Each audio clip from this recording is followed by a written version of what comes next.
Aujourd'hui, on va parler de l'euro USD, du GPB USD ainsi que de l'or. Pourquoi? Parce que au vu des conversations qu'il y a eu ce week-end et aussi des indices, donc dans la généralité, bien sûr, européens et américains. Pourquoi? Parce que au vu de ce qui s'est passé un petit peu ce week-end, on risque d'avoir vraiment des mouvements qui sont dans notre sens. Dans notre sens, pourquoi? Parce que si vous le savez, donc on est en cours, donc sur un signal déjà euh, par rapport au DAX 30. Donc on s'est placé, on va directement aller sur le graphique, comme ça on va voir directement ça ensemble. Hop, hop, hop, hop, hop, hop, hop. Ok, Germany 30, voilà. Donc par rapport au DAX 30, donc on est positionné juste là, les amis. Deux petites secondes. Où est-ce qu'on est positionné? Il y a eu la chute avant, donc je crois qu'on était positionné juste là. Donc il y a eu une chute, on était un peu en négative lorsque je donnais le signal. Ok, donc sur les 12 310, voilà, c'est exactement ici, 12 305 exactement. Donc au moment où on a eu un petit peu le gap aussi ici, qu'on a fait un petit pullback sur la moyenne mobile 200, j'ai voulu prendre un achat parce que pour ma part, on venait de casser donc ce canal. Donc je me suis dit, c'est maintenant que le signal va commencer sa hausse, au vu bien sûr de ce qu'on a eu un petit peu en daily. Pour moi, c'était le bon moment. Donc petite erreur de timing sur le coup. Je pense qu'il y en a pas mal d'entre vous qui ont un petit peu peur sur le coup, parce que je vous connais, la patience, c'est pas tout ça. Donc voilà, il y a eu le petit pullback aussi, moyenne mobile 100, moyenne mobile 200 sur plusieurs time frames. Donc pour moi, c'était un très très beau signal d'achat. Du coup, ce qui s'est passé, c'est qu'on a eu une petite baisse rapide. Donc, on est allé chercher les 12 210, donc à peu près moins 90 points en cours. Notre stop loss était juste là, donc à 12 150, juste ici. Voilà. Donc, il n'a pas été touché et on est reparti à la hausse correctement comme prévu. Donc, c'était un achat long terme. Donc, il fallait s'attendre à être en négatif peut-être un petit moment avant de retourner positif. Mais ça se passe super bien parce que là, du coup, on est à plus 100 points en cours sur le DAX 30. Donc c'est plutôt sympa. On a déjà fait une clôture partielle pour un lot, pour ceux qui pouvaient bien sûr faire leur clôture partielle. Sinon, les autres, normalement, vous êtes à BE plus 15 points et vous avez laissé tourner. Voilà. Donc c'est plutôt cool. Donc par rapport à ce qui était dit ce week-end, logiquement, on devrait gaper haussier. Ça veut dire qu'on devrait avoir un gap haussier à l'ouverture des marchés. Bien sûr, c'est pas quelque chose que je maîtrise. Je suis pas sûr à 100% par rapport à ça, mais par rapport à ce qui a été communiqué ce week-end, le gap devrait être haussier. Ça veut dire qu'on devrait repartir sur une hausse sur les indices, donc une croissance qui s'améliorerait, étant donné un petit peu ce qui a été dit. Et du coup, par rapport à l'abaissement des taux qui devait être dovish par rapport justement à l'USD, justement là, ça a été mis un petit peu à rude épreuve, étant donné que au final, Trump, au niveau des taxes douanières, en fait, n'allait pas autant imposer sur les produits chinois, et il y a eu pas mal d'ententes entre eux pendant le G20. Du coup, les tensions commerciales vont baisser forcément. Si les tensions commerciales baissent, qu'est-ce qui se passe? L'USD va se renforcer. C'est-à-dire que l'euro USD va y avoir normalement une belle vente dessus, j'y retourne. Et du coup, un euro qui baisse, ça implique une zone euro qui voit euh, sa croissance économique, pardon, qui risque d'évoluer. Pourquoi? Parce que ça permet à des taux d'intérêt, bien sûr, beaucoup plus faibles. Ça permet aux entreprises de prêter beaucoup plus d'argent, enfin, ça permet, pardon, aux banques de prêter beaucoup plus d'argent aux entreprises qui, du coup, augmentent le pouvoir d'achat par rapport à la client, par rapport aux salariés. Et si les salariés, ils voient leur pouvoir d'achat augmenter, ils consomment plus. Et si tout simplement les salariés consomment plus, la croissance tout simplement accélère. Voilà, aussi simple que ça. Donc c'est vraiment pour résumer ça rapidement. Donc là, ce qui est cool, c'est que on risque de voir aussi l'or chuter. Donc pas chuter ultra fort, mais dans le cas où on est une chute, moi en tout cas c'est ce que je prévoyais de base, donc pas en H1, plutôt en H4. Je voyais une chute, peut-être une correction jusqu'au 1366. Pourquoi? Parce qu'on a quand même une hausse assez violente, voilà, ici, puis derrière une grosse hausse encore ultra violente, donc vers directement les 1440. Donc pourquoi pas une baisse au vu des dojis surtout qu'on a, les rejets un petit peu au niveau de ces zones-là. on pourrait très bien aller chercher les 1362, 1365 si on casse la zone des 1384 à peu près 85, si je me souviens bien. Donc je regarde rapidement, je crois que c'était en M30. Non, c'était peut-être en H1 dans ce cas-là. Ouais, c'était à peu près cette zone-là. Ouais, c'est ça. Donc ouais, les 1390, 1377. Voilà, cette zone-là, si on la casse, on risque d'accélérer rapidement vers les 1368 à 1365, qui serait une très belle zone d'achat long terme. Ça veut dire qu'on aurait vraiment un potentiel acheteur assez sympa, voilà, sur le long terme. Donc, concernant un petit peu la devise USD, donc contre le GBP, du coup, si on voit un USD qui se renforce, pour ma part, on risque de repartir sur la vente sur le GBP USD. Pourquoi? Parce que la livre sterling, pour l'instant, n'a pas réellement montré d'envie bullish. Pour l'instant, c'est plus bearish que bullish. Pourquoi? Parce que, comme vous pouvez le voir, on est toujours sur une tendance baissière. Là, la tendance actuelle est plutôt sur un range, même si euh, c'est pas réellement, pour moi en tout cas, c'est pas réellement validé. Pour moi, on validerait vraiment dans le cas où on clôturerait au-dessus des 1,28. Dans le cas où on clôturerait au-dessus des 1,28, c'est là où on clôturerait vraiment une période bearish pour repartir sur une période haussière. Voilà, donc aussi simple que ça. Rapidement, je regarde le chat. Ok, nickel. Donc, je peux reprendre. Donc, pour ma part, ça reste assez compliqué par rapport au GBP-USD. Je le vois bien, peut-être début de semaine, dans le cas où l'USD, comme prévu, reprend de la valeur. Dans le cas où l'USD reprend de la valeur, bien sûr, notez ça sur votre feuille, les amis. Dans le cas où l'USD, comme prévu, reprend de la valeur, on risque peut-être d'aller rechercher à nouveau pardon, les 1,25 à 600, pourquoi pas les 1,26, parce que, comme je vous l'avais expliqué, le GBP pour moi n'était pas haussier, il était toujours baissier pour ma part. C'est juste l'USD qui avait perdu pas mal de valeur étant donné qu'il était dovish. Et tout simplement, ce qui s'est passé, c'est qu'on a eu, justement, grâce à ça, étant donné qu'on était sur des niveaux assez bas, on a eu un GBP qui a su rebondir. Voilà, qui a su rebondir, comme vous pouvez le voir. Donc, si je vous montre un petit peu les autres graphiques du GBP, on peut voir que il n'y a pas eu ce mouvement haussier parce que justement, c'était pas contre de l'USD. Étant donné que c'était pas contre de l'USD, comme vous pouvez voir, à la baisse, elle était en continu, hein, toujours. Hein. On n'a pas eu une paire qui était en face, qui était faible. Du coup, qu'est-ce qui s'est passé? Le GBP, il continuait sa mesure baissière, tout simplement. Donc, la hausse, elle était vraiment due à l'USD qui a laissé une opportunité à la livre de rebondir un petit peu. Donc la semaine prochaine, il faut vraiment surveiller un petit peu cette zone-là, parce que pour ma part, on risque d'être baissier début de semaine dans le cas où l'USD reprend de la valeur comme prévu.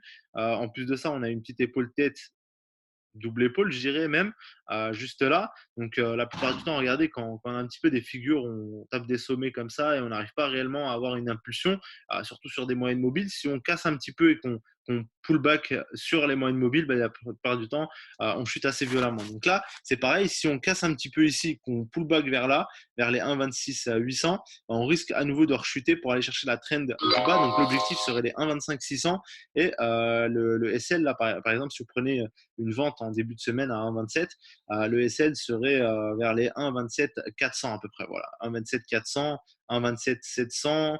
Non, plutôt 1,27 400, 40 pips, ça semble un risque assez sympa à prendre. Donc 40 pips de SL avec un TP qui serait vers les 1,25, premier TP à 1,26 et deuxième TP à 1,25 500. Donc on aurait à peu près à prendre 100, 150 pips sur un signal assez sympa. Voilà. Donc concernant ensuite l'euro USD, donc rapidement je retrouve mon graphique sur l'euro USD, je vais faire ça, ça ira plus vite. Ok, hop, nickel. Donc l'euro USD, ce qui s'est passé, c'est que justement on était sur un range en début cette semaine, donc c'était un petit peu mou, il n'y avait pas grand chose à faire, hein. Je vous l'avais dit, je vous avais donné sur le canal, je vous ai dit qu'on était dans un range compris entre les 1,13 800 et 1,13 600. Je ne sais plus si c'était dans le groupe discussion ou le canal directement, mais bref, je l'ai dit qu'on était un petit peu dans un range, comme vous pouvez voir que j'ai travaillé moi-même en solo en tout cas, entre les 1,13 800 et les 1,13 400, 500 exactement, excusez-moi. Prendre vente, achat aussi bêtement que ça. Parce qu'on était dans une période où l'euro USD ne voulait pas réellement prendre de direction, même si pour ma part, je voyais plus une vente qu'un achat, surtout après l'impulsion qu'on a eue et les niveaux qu'on est en train de tester actuellement. Pour ma part, voilà. Surtout que là, voilà, on a eu un plus gros sommet. Ici, on est en train de retester cette trend qui est assez solide, qui a tenu le coup. On est en train de faire un autre sommet qui était plus bas que le précédent. Donc forcément, là, on est quand même sur une cassure, un pullback sur la 20. Et bon, après, on se dit peut-être que c'est un pullback. On consolide un petit peu au niveau de la trend avant d'avoir une impulsion haussière vers les 1,14 500. Ça reste possible, hein, ce n'est pas quelque chose qu'on doit mettre de côté, mais il faut tout simplement mesurer son risque et essayer de se dire, bon, là, si je prends une vente maintenant, où est-ce que je place mon SL? Donc, le SL serait sur les 1,14 200, en tout cas le SL sur 1,14 180 à peu près. Dans le cas où on le casserait, on irait tout simplement chercher les 1,14 500, 1,14 300 au minimum. Dans le cas où on n'irait pas le chercher, on irait directement plonger vers les 1,13 200 dans un premier temps, hein, assez facilement. Donc, on aurait 50 pips à prendre assez facilement. Donc, bon, le rapport n'est pas très très bon. On aurait mieux fait de rentrer vers les 1,14 ou les 1,13 900. Le rapport était meilleur d'entrée. Donc, vous pouviez le faire, bien sûr, hein, sur des petites time frames. En haut du range, vous pouvez rentrer à la vente. Et en second objectif, on pourrait chercher les 1,13 assez facilement. Et dans le cadre d'une accélération, voilà, facilement les 1,12 jusqu'au 1,12 500. Voilà. Bien sûr, ça reste un peu plus compliqué étant donné que voilà, en weekly, on a quand même eu une belle bougie de confirmation de hausse. En weekly, ici, on a eu ensuite un doji. Donc, ici, on pourrait avoir une petite baisse. Voilà, histoire de valider un petit peu sur notre bloc de contrat qu'on a juste là. C'est un bloc que je dois allonger là pour que vous le voyez correctement par la suite. Donc, qui est pile la zone haute du bloc de contrat, c'est les 1,13 200 dont je vous parlais actuellement. Et la zone basse, c'est les 1,13 tout simplement. Donc, si on ne casse pas les 1,13 et qu'on valide, on arrive dessus et qu'on valide ensuite un signal haussier, on partira haussier sur du long terme tout simplement. Donc, je vous donnerai sûrement un signal haussier sur du long terme. Dans le cas où on casse à nouveau la semaine prochaine ce bloc, on retourne sur les 1,13 en weekly. Là, pour ma part, ça sera un signal baissier. On aura un euro USD qui serait baissier long terme, tout simplement. Donc, pour le moment, on reste quand même haussier, étant donné qu'on a validé cette belle bougie weekly au-dessus justement en englobante baissière au-dessus de cette bougie-là.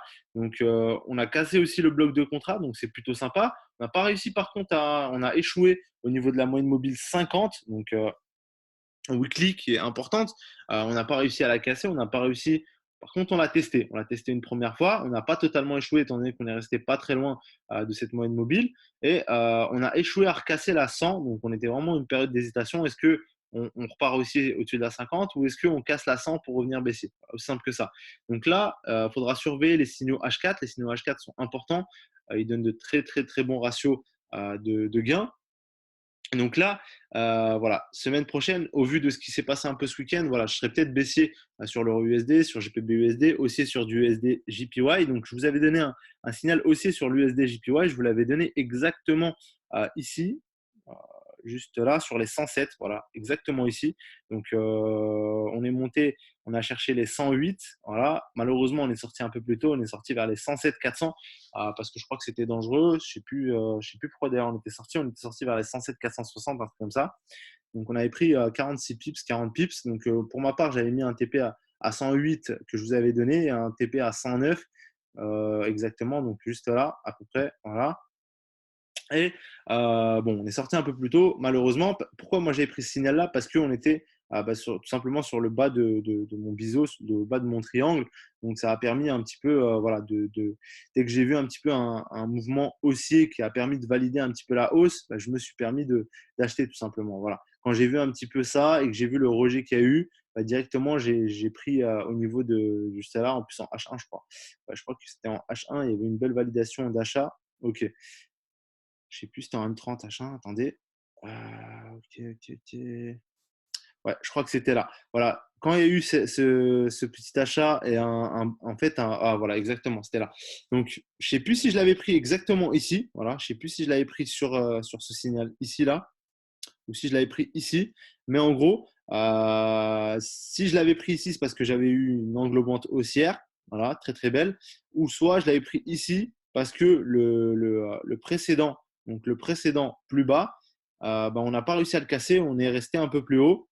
Et derrière les trois bougies qu'on a eues, on n'a pas réussi à casser à nouveau ce bas qui était là. On a échoué. Donc pour ma part, c'était un signe clairement haussier.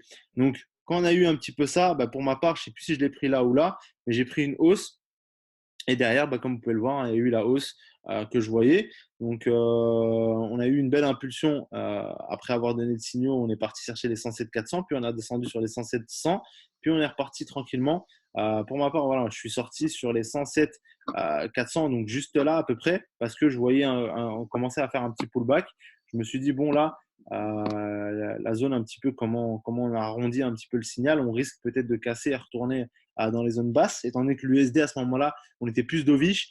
Je me suis dit, bon, là, on est quand même un peu plus dovish. Il n'y a pas eu de paroles qui ont été données par rapport justement à l'USD. Du coup, on pourrait échouer tout simplement. Donc, je me suis dit, vaut mieux sécuriser des gains assez rapidement au lieu de persister sur un signal qui a été pris sur une trend qui était jolie, etc.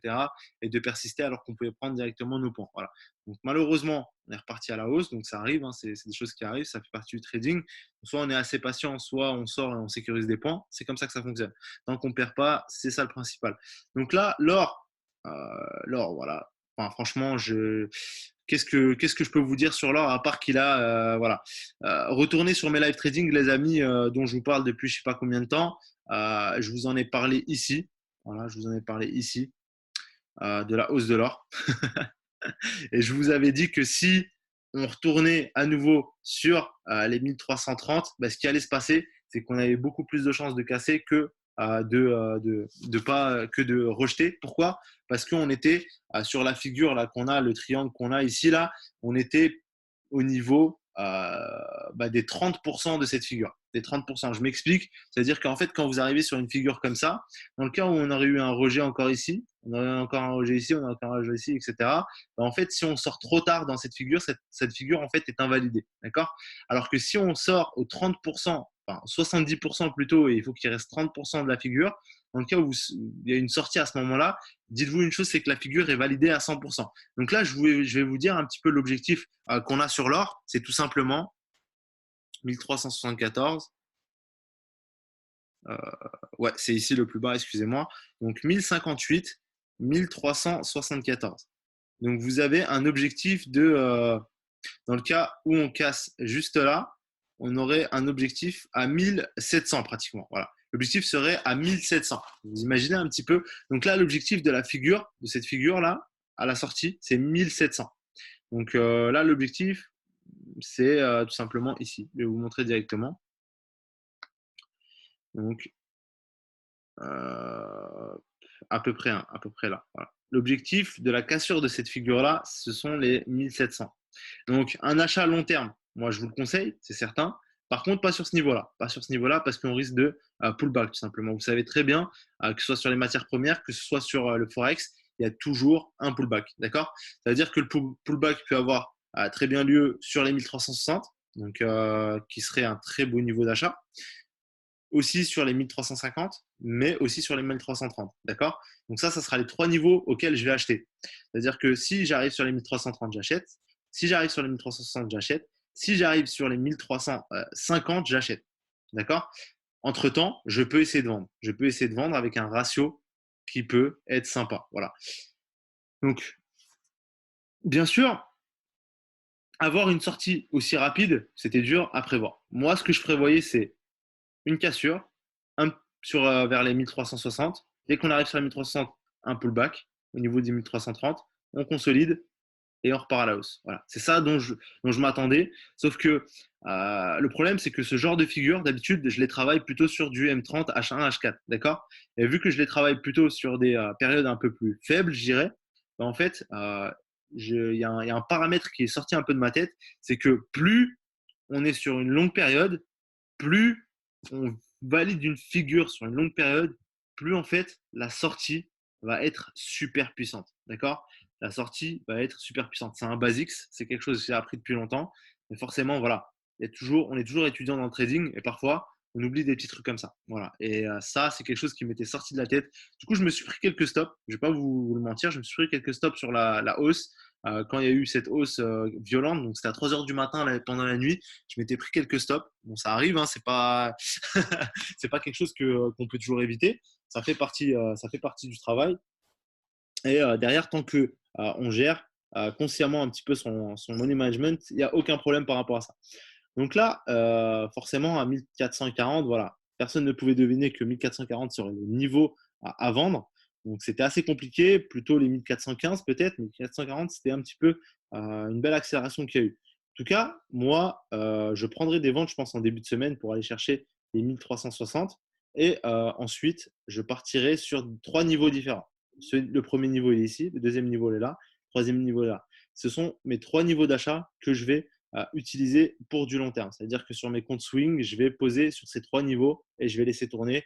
Et dans le cas où je pose sur ces trois niveaux, mon stop loss sera vers les 1300. D'accord? Mon stop loss sera vers les 1295, 1300. Donc ça sera le niveau d'invalidation. Quand vous faites du swing, vous êtes obligé d'avoir des stops assez larges et vous êtes obligé d'avoir des TP assez larges. Voilà.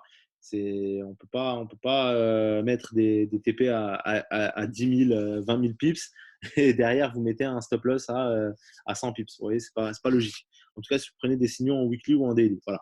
Donc, par rapport un petit peu à mes plans, vous savez un petit peu ce que je vais faire du coup la semaine prochaine. Dites-moi si vous n'avez pas trop compris. Il n'y a pas de souci, je peux me répéter là dernièrement, rapidement. Après, je vois, tu as des supports et résistances partout, donc des supports. Sinon, tu traces à chaque unité de temps, car c'est ça, car souvent je fais pareil, mais je trouve qu'il y en a trop. Il y en a à voir, tu ne dois pas en avoir que 4. D'accord, Mathias. En fait, ce qu'il faut faire, Mathias, moi, ce que je conseille personnellement, c'est de tracer tes plus grosses résistances et supports. Ça, c'est tout ce que les traders vont te dire. D'accord? Tous les traders que tu trouveras, ils vont toujours te dire trace tes résistances sur les plus grosses time frames. Pourquoi? Parce que c'est tout simplement là où vont agir en fait les gros portefeuilles. Les gros portefeuilles qui, eux, s'en fichent des tout petites résistances support. Eux, ils vont aller chercher des endroits stratégiques comme un petit peu les 1180 où ils vont acheter en masse. À chaque fois que ça retournera dessus, ils vont acheter. Et ils vont plus toucher après. Ils vont plus toucher. Et en fait, les moments où tu vois des replis comme ça, c'est les moments où les gros portefeuilles en fait allègent leur position. D'accord? Allègent leur position. Ou vont tout simplement vendre sur de belles zones un petit peu qui ressemble à celle-là. Cette zone-là, par exemple, tu vois. Là, ici, par exemple, ils ont vendu. Par contre, sur des trucs comme ça, un petit peu, ça, c'est les moments où les gros portefeuilles allègent leur position. C'est-à-dire que s'ils avaient des lots de, je sais pas, 50 contrats, ben, ils vont alléger peut-être aller la moitié, 25 contrats, ils vont encaisser, ils vont laisser 25 contrats qui vont tourner, d'accord? Donc, ça va être les moments où vous allez avoir les replis. C'est pour ça qu'en fait, les moyennes mobiles, c'est quelque chose qui est super puissant parce que quand vous faites du trading à haute fréquence, c'est sûr, justement, ces moyennes mobiles-là, que vous allez revenir pour rebondir à nouveau. Et vous voyez, c'est ce qui se passe. On progresse, on rebondit, on rebondit, on rebondit, on rebondit.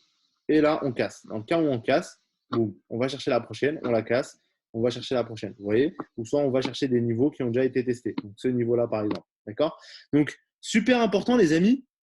Il faut toujours avoir des résistances et supports tracés et des trendlines. Ça, c'est obligatoire. Vous ne pouvez pas trader sans avoir ces outils indispensables. En plus, ça vous permet d'avoir un trading assez simple, c'est-à-dire que vous n'avez pas un trading où vous avez 40 000 indicateurs, vous travaillez avec le prix, vous travaillez un petit peu avec tout simplement les endroits où les gros portefeuilles travaillent, vous allez dans leur sens et vous gagnez plus d'argent que vous allez en perdre, c'est quelque chose de certain. D'accord? Donc, pour ma part, en tout cas, ce que je fais, ce que j'aime bien faire, c'est tracer mes niveaux weekly, d'accord? Les beaux niveaux weekly, et pour le reste du temps, quelques niveaux daily. Ensuite, du H4. J'adore le H4 parce que c'est très beaux signaux. Ensuite, bien sûr, quand je suis en période de scalping, voilà, je vais tracer quelques supports résistance sur du M15 et M30 et je vais travailler comme ça. D'accord? Donc, c'est vraiment en fait comment vous vous sentez à l'aise. Et en fait, moi, ce que je vous conseille quand vous êtes débutant, vraiment un conseil voilà, comme ça, ce que je vous conseille, c'est vraiment de vous spécialiser sur certaines paires que vous allez observer H24. H24, vous observez la même paire, vous observez la même paire. N'hésitez pas aussi à noter comment les prix ont réagi sur un calepin, ou peu importe.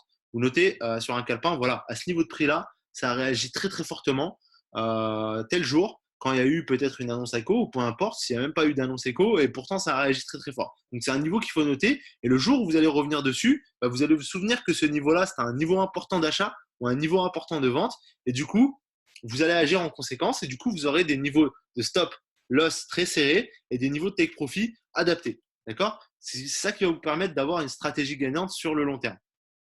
Voilà. Donc, si vous voulez devenir bon sur le trading, très très simple, bouffez vos graphiques, bouffez vos graphiques et surtout, si vous pouvez avoir des formations avec des gens qui sont compétents, n'hésitez pas à en prendre parce que l'éducation, c'est la chose la plus importante, les amis. Je ne cesse de le répéter, mais voilà. Salut, quelles sont tes moyennes mobiles, s'il te plaît? Donc, les moyennes mobiles que j'utilise actuellement, donc c'est la 20, sur le graphique là que tu vois, c'est la 20, la 50, la 100 et la 200, d'accord? Et la moyenne mobile 7 pour une stratégie de scalping que j'utilise sur le DAX. Donc, ça, c'est quelque chose que je donnerai dans mes stratégies directement sur mes formations que je vais donner. Je pense que formation experte, elle sortira, je pense, début septembre. Et début septembre, vous aurez accès à toutes mes stratégies, que ce soit du scalping, que ce soit du swing trading, etc. Vous aurez accès un petit peu à tout. Ça va vous permettre vraiment de créer un plan de trading et surtout d'être rentable au fur et à mesure. Bien sûr, vous ne serez pas rentable sur un mois, sur 10 jours. Ça va vraiment vous permettre en fait d'avoir une certaine organisation. Vous voyez, c'est-à-dire que quand vous voyez qu'il se passe ça à ce niveau de prix, qu'il se passe ça parce que cette moyenne mobile est là, parce que cette résistance est là, parce qu'il y a eu telle annonce économique ou peu importe, vous savez que vous devez prendre un achat ou une vente. Vous voyez, et surtout que quand vous suivez en fait une stratégie, c'est-à-dire que vous n'êtes pas perdu, vous ne savez pas quoi faire, en fait, vous allez avoir une meilleure organisation et vous serez en quelque sorte dans un mood où vous allez vous dire, bon, là, la stratégie, elle me dit de mettre mon stop loss là, je laisse là et je touche pas. Vous voyez, vous n'aurez pas en fait vos émotions qui vont jouer et, parce que vous savez que c'est une stratégie qui est gagnante, tout simplement. Vous dites, bon, là, je sais que Marwan il travaille de cette façon-là, donc je vais essayer de travailler de cette façon-là. Je fais ça, sur un mois, 2 mois, 3 mois, 4 mois, et vous allez voir que au fur et à mesure, vous allez avoir pas mal de résultats et vous allez être super content. Donc, vous aurez ça dès septembre. Donc, j'espère que ce live trading, les amis, vous aura plu. N'hésitez pas à lâcher des commentaires pour me dire si tout a été OK pour vous, si vous avez compris, si j'ai répondu surtout à vos questions et surtout, si ça vous a plu, hein, ça me permet surtout d'améliorer et de voir ce qui n'a pas plu, ce qui a plu et puis voilà.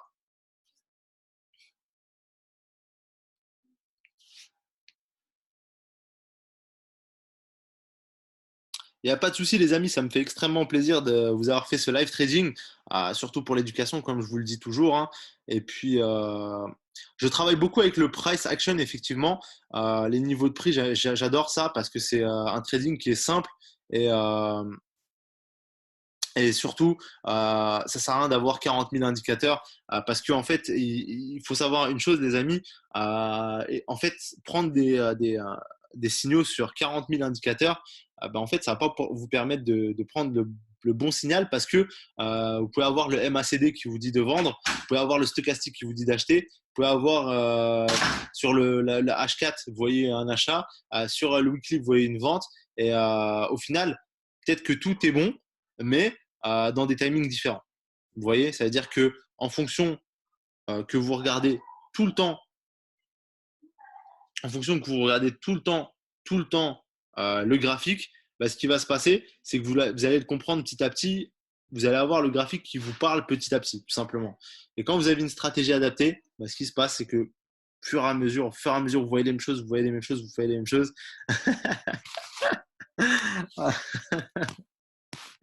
Mathias, t'es un tueur. Ok les amis, en tout cas vous m'éclatez tout comme d'habitude. J'espère vous revoir au prochain live trading. Je vous souhaite une excellente soirée et je vous dis à la prochaine pour un prochain live trading les amis et surtout à l'ouverture des marchés. Et n'hésitez pas à passer sur le canal Résultats Robots parce que les résultats sont vraiment ultra puissants. Moi je vous le conseille vraiment, ça vous permet d'avoir des gains passifs. Moi aujourd'hui je suis capable de faire beaucoup plus que ce que le robot me fait, mais comme je le dis toujours, si vous pouvez avoir des gains en plus sans rien faire, je dis pas non. Je dis ok, vas-y, let's go. Vous voyez. Donc je vous souhaite une excellente journée et enfin soirée du coup. Et je vous dis à demain les amis pour le prochain live trading.